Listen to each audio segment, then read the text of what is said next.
Bonjour à tous, je m'appelle Parida. Voilà, aujourd'hui, si je fais cette vidéo, c'est pour révéler un petit peu une injustice que je vis pour le moment. Et j'aimerais bien, au travers de cette vidéo, raconter un petit peu tout ce qui s'est passé. Et au travers de ce témoignage, peut-être que certaines personnes vont aussi se reconnaître et me permettront peut-être d'arriver aussi à récupérer ma fille que j'ai perdu la garde, voilà, déjà bientôt 5 mois. Donc je suis maman de 2 petites filles, une grande fille de 4 ans et demi qui s'appelle Rosalie et d'une autre petite fille de 2 ans qui s'appelle Constance. Je suis séparée du papa de mes filles depuis maintenant 1 an et voilà plusieurs mois de cela, donc au mois d'août, Constance, donc ma plus jeune des 2 filles, a commencé à avoir des bleus qui sont apparus sur son visage. Donc elle avait 18 mois, donc au départ on ne s'est pas trop inquiété. Je vais dire, voilà, des chutes d'enfants quand ils commencent à marcher, ça peut arriver. Et puis les bleus ont commencé à être de plus en plus récurrents, toujours au visage, et assez symétriques, assez importants, ça avait de plus en plus d'ampleur. Et là, j'ai commencé à me dire, mais c'est pas normal, il y a quelque chose qui ne va pas. Et donc, j'en ai parlé avec le papa de mes filles. Et dans la discussion, là, on s'est posé la question, est-ce qu'elle est tombée chez toi? Non, moi non plus. Donc, voilà, on s'est dit, mais est-ce que ça ne serait pas peut-être une maladie? Donc, on s'est rendu à l'hôpital le plus proche de chez nous. On a fait une prise de sang. Et donc la prise de sang n'a rien amené et les médecins de cet hôpital nous ont dit, écoutez, nous on n'est pas capable de vous dire ce que votre fille a, on ne sait pas expliquer pourquoi est-ce qu'elle a des bleus qui apparaissent comme ça au visage. Donc on vous conseille d'aller voir des spécialistes et voilà, de vous tourner vers d'autres personnes. Donc ce que j'ai fait, j'ai pris des rendez-vous pendant septembre et octobre avec d'autres spécialistes. Donc voilà, sans trop avoir de réponse, et puis les bleus continuaient à apparaître. Et puis, début octobre, en fait, pendant une réunion de famille, on venait de fêter l'anniversaire de ma maman, tout le monde venait de retourner, Constance donc commençait un petit peu à pleurer, à se plaindre, elle avait toujours ses bleus, je vais dire, normaux sur le visage, et puis sur 5 minutes de temps, elle a la tête qui a commencé à gonfler, vraiment très impressionnant. Et là, je me suis dit, waouh, c'est quoi ça? Donc, sans hésiter, je me suis rendue de nouveau à l'hôpital le plus proche de chez moi. Et là, je l'ai présentée avec la tête toute gonflée et des hématomes partout sur le visage. Et même dans les oreilles, à l'intérieur des oreilles. À nouveau, les médecins de cet hôpital m'ont dit, écoutez, madame, on est incapable de savoir vous dire ce que votre fille a. Et donc, on va vous envoyer vers une clinique qui est spécialisée en pédiatrie, qui est la clinique de l'Espérance à Monténier, donc à Liège, qui aujourd'hui a déménagé et depuis peu se trouve à Montlégia. Et donc, voilà, on s'est rendu là-bas en ambulance. On est resté 2 nuits, pendant lesquelles on était en soins intensifs. Constance était surveillée jour et nuit. Et puis, au bout des 2 jours, on nous a annoncé que voilà, ça semblait être un virus que des enfants de moins de 2 ans attrapent, comme ça. On ne sait pas expliquer pour quelle raison, ni comment. Et donc ça se présente sous forme de bleu et aussi un œdème. Et donc ils ont appelé ça un œdème aigu hémorragique du nourrisson.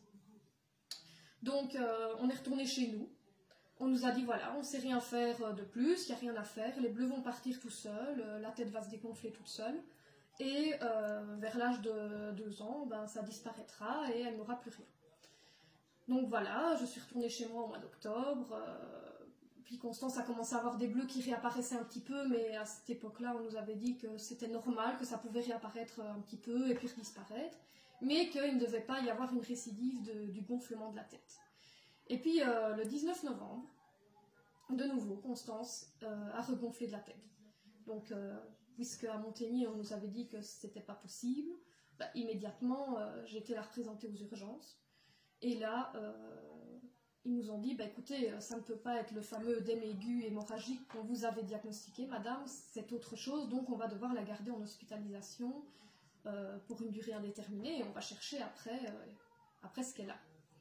Donc voilà, pendant une semaine, bon, ben, Constance a subi plusieurs examens, des prises de sang, un électroencéphalogramme, des radios, un électrocardiogramme, voilà, sans trop vraiment savoir ce qu'il y avait. Et au bout de cette semaine-là de recherche, les médecins m'ont convoqué, c'était un vendredi. Et un peu dépités, ils m'ont expliqué que voilà, ils ne savaient pas quoi faire. Parce qu'ils avaient tout, pour eux, tout vu passé en revue. Et ils ne trouvaient rien, que son bilan sanguin était bon, les analyses, les radios, tout était bon et qu'il n'y avait aucun problème. Donc moi je me suis effondrée, ne sachant pas ce que ma petite fille de moins de 2 ans avait. Et donc je leur ai fait part de différentes choses, que j'étais mal avec ça, que c'était horrible de ne pas savoir ce que son enfant avait. Et donc voilà, le week-end est passé, c'était le papa de mes filles qui prenait le relais. Et puis après ce week-end-là, c'était un lundi, je suis revenue à l'hôpital reprendre le relais auprès du papa. Et donc il y a des nouveaux médecins que je ne connaissais pas qui sont venus se présenter. Et là ils m'ont dit, voilà, nous sommes de la cellule SOS Famille de l'hôpital. Et voilà, vous allez être prise en charge par notre équipe parce que, étant donné que les médecins de Monténier ont fait tout ce qu'ils pouvaient au niveau médical, nous sommes arrivés au diagnostic suivant qui n'est plus que de la maltraitance. Donc là, on se sent mal, on se dit mais qu'est-ce qu'on a fait? C'est un cauchemar, on va se réveiller, c'est pas possible.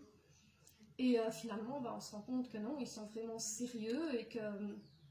Alors on nous explique aussi que voilà, on ne peut pas partir de l'hôpital, enfin en tout cas que rien ne nous empêche de partir, mais qu'en tout cas eux seront obligés de faire un signalement au parquet. Donc ça m'aurait créé plus de problèmes que cela ne pourrait déjà avoir. Donc on est resté en quelque sorte bien sagement à l'hôpital. Donc on nous a expliqué que voilà, des psychologues, assistantes sociales, différentes personnes allaient nous recevoir et qu'ils allaient faire un bilan pour essayer d'éclaircir un petit peu la situation et de voir exactement qui était l'auteur des faits. Donc pour eux, il y avait un auteur des faits, on ne savait pas déterminer qui, mais il y avait quelqu'un. Et donc pendant 3 semaines, on a été interrogés seuls ou alors avec le papa ensemble par l'équipe de SOS Famille de Monténier. Et donc durant ces 3 semaines, on cherchait encore un petit peu, mais sans vraiment essayer de trouver des réponses à nos questions de parents. Et donc, ils étaient vraiment braqués sur la maltraitance. Donc, pour eux, à chaque fois que j'apportais un problème, bon, je me renseignais sur Internet. Je me dis, c'est pas possible. Moi, je savais bien qu'au fond de moi-même, il ne s'était rien passé, c'était pas de la maltraitance. Donc, je cherchais vraiment à trouver une réponse médicale. Donc, j'avais été un peu voir sur Internet s'il n'y avait pas des maladies rares qui existaient, qui faisaient gonfler la tête, etc. Donc, je leur avais parlé de l'angio-œdème, qui est une maladie où la tête ou une partie du corps gonfle subitement. On m'a dit que non. J'ai même parlé de voir si c'était pas la prise du Nurofen qui faisait que la tête gonflait. On a fait un test avec le Nurofen, ça n'a pas marché, donc ce n'était pas ça. Et j'avais même parlé de voir si effectivement l'œdème aigu hémorragique, donc ce qu'ils avaient diagnostiqué au mois d'octobre à Constance, ne pouvait pas récidiver. Et là, on m'a répondu, non madame, ce n'est pas possible. C'est comme la varicelle, ça ne se reproduit pas une deuxième fois. Et donc là, je me suis dit, c'est terminé, ils ne cherchent pas une autre solution, et pour eux, ce n'est que de la maltraitance.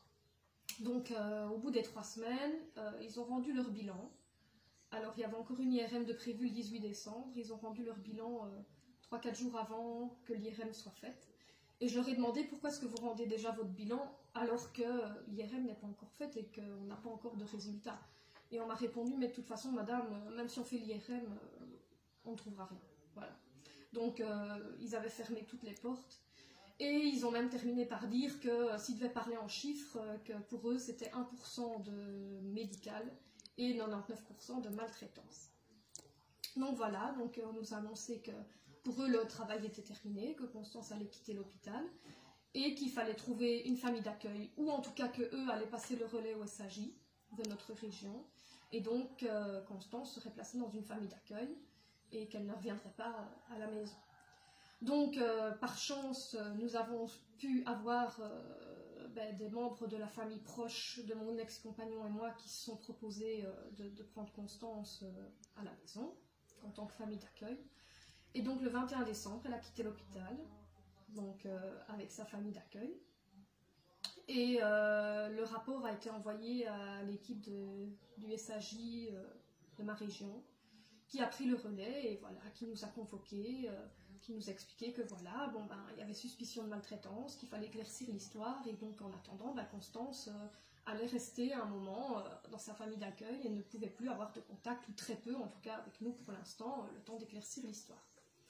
Donc voilà, ben, les fêtes de Noël, je n'ai pas pu avoir Constance, ni pour les fêtes de Saint-Nicolas forcément, puisqu'on était à l'hôpital. Et donc après les fêtes de Noël, au mois de janvier, on a pu avoir un contact avec Constance 1h30 semaine.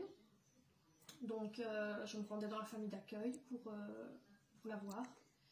Et puis j'avais fait une demande moi aussi pour pouvoir la prendre le mercredi après-midi, étant donné que je suis enseignante. Bon, j'avais la possibilité de ne pas travailler le mercredi après-midi, donc j'avais fait une demande au SAJ. Bon, forcément, toutes ces demandes-là prennent du temps, donc forcément, on a le temps de faire la demande, que ça soit analysé, etc. Ça m'a été refusé, donc on était vers la fin janvier. Et quand j'ai demandé pour quelle raison ça a été refusé, on m'a répondu, mais en fait, dans le rapport de SOS Famille, madame, il est écrit que les bleus ne sont apparus que chez vous, et que vous êtes une personne froide et distante avec votre fille, et c'était écrit noir sur blanc. Donc voilà, assez surprise de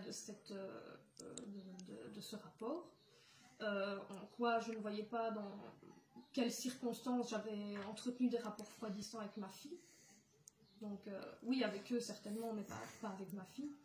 Et donc vu que les hématomes soi-disant n'apparaissaient que chez moi, ou en tout cas c'était moi qui avais chaque fois été présenter la petite à l'hôpital en urgence, forcément ils en ont déduit que les bleus n'apparaissaient que chez moi, et donc j'étais en quelque sorte incriminée.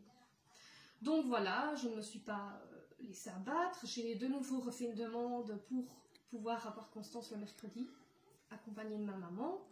Le temps que les démarches se fassent, etc., ça a été accepté dans le courant du mois de février, fin février exactement. Et donc ma maman devait chaque fois m'accompagner pour aller chez la gardienne rechercher Constance, revenir à la maison, devoir la surveiller, etc. Donc voilà, c'est quelque chose quand même de pénible et éprouvant de se dire qu'on est maman, on doit être surveillée, quoi. Et alors, pendant ce temps-là aussi, forcément, durant la période que j'étais à Liège, je ne pouvais pas aller en rendez-vous ailleurs. En tout cas, avec Constance, je ne pouvais pas la faire quitter l'hôpital pour avoir un autre avis médical. Donc, une fois qu'elle est sortie de l'hôpital, j'ai repris des rendez-vous. Forcément, ça prend du temps. Et donc, ce n'est que début mars que j'ai pu rencontrer des spécialistes d'autres hôpitaux. Et donc, ici, j'ai déjà 3 avis différents à propos du rapport de Montagnier. Et sur ces 3 avis, 2 personnes se sont déjà quand même manifestées en disant que c'était quand même bizarre que ça soit de la maltraitance, ou en tout cas que ça avait été vite fait. Donc voilà, pour le moment, étant donné qu'il y a l'épidémie et le confinement, ce n'est plus possible d'avoir des rendez-vous avec les spécialistes. Mais j'ai reçu quand même un rapport encourageant d'un hôpital qui avait fait une prise de sang à Constance. Et dans ce rapport, on a quand même trouvé qu'il y avait un déficit de sa coagulation. Donc voilà, on m'invitait à revenir avec Constance après le confinement, refaire une prise de sang pour justement voir s'il y avait bien un problème ou non. Donc je me dis, c'est déjà un pas de plus vers la porte de sortie, mais on en est encore loin. Et donc j'attends aussi les autres spécialistes qui fassent un rapport écrit contradictoire pour pouvoir justement appuyer le fait que ce n'est pas de la maltraitance, mais que c'est bien un problème médical. Donc voilà, donc ici je suis en attente malheureusement, étant donné que l'épidémie et que le confinement m'empêche de prendre des rendez-vous. Et donc ça devient long, ça fait déjà 5 mois, depuis le 19 novembre. Constance, donc je la vois un peu plus depuis parce que voilà, je pense que le SAJ se rend bien compte aussi que voilà, ce n'est pas un problème de maltraitance, mais c'est un problème médical. Et donc ici, si je fais ce témoignage, donc c'est aussi pour voir, parce que je pense qu'il faut en parler. Je pense pas qu'il faut rester enfermé dans sa bulle et ne rien dire et garder ça secret. Et je pense que je ne suis pas la seule à avoir vécu ce genre de choses, parce que quand j'en parle avec des personnes, des collègues, que je rencontre des gens, et que je parle de mon histoire, mais ils me disent « Ah mais oui, mais moi aussi, je connais quelqu'un qui a vécu ceci, ou en tout cas cela ». Donc je me dis, ce sont encore des maladies très peu connues, ce sont des maladies rares, et beaucoup de gens ne savent pas que le fait d'avoir des bleus qui apparaissent sur le corps d'un enfant, que ce soit le visage ou ailleurs, c'est pas forcément de la maltraitance, et ça peut être une maladie. Et toutes ces maladies rares et orphelines ne sont pas connues, et on a vite fait de nous cataloguer, de nous mettre une étiquette sur le dos. Et aujourd'hui, mon regret le plus profond, c'est d'être retournée dans cet hôpital à Liège, qui ne nous a pas pris au sérieux, qui ne m'a pas entendu. Et voilà, si je fais aujourd'hui ce témoignage, c'est pour être entendue. J'ai appelé les médias, la presse, télévision, radio. Tous ont été un peu sourds à mon appel. Et donc ici, voilà, je le fais moi-même, en espérant que ça fasse réagir certaines personnes. Peut-être que des personnes qui n'osaient pas en parler vont peut-être en parler. Surtout, faites-le, battez-vous, c'est important. Et sachez que vous n'êtes pas tout seul. Voilà, c'est tout ce que je voulais dire. Et je vous remercie beaucoup d'avoir écouté cette vidéo jusqu'au bout. Et si vous voulez bien me rendre service, c'est simplement de la partager. Merci.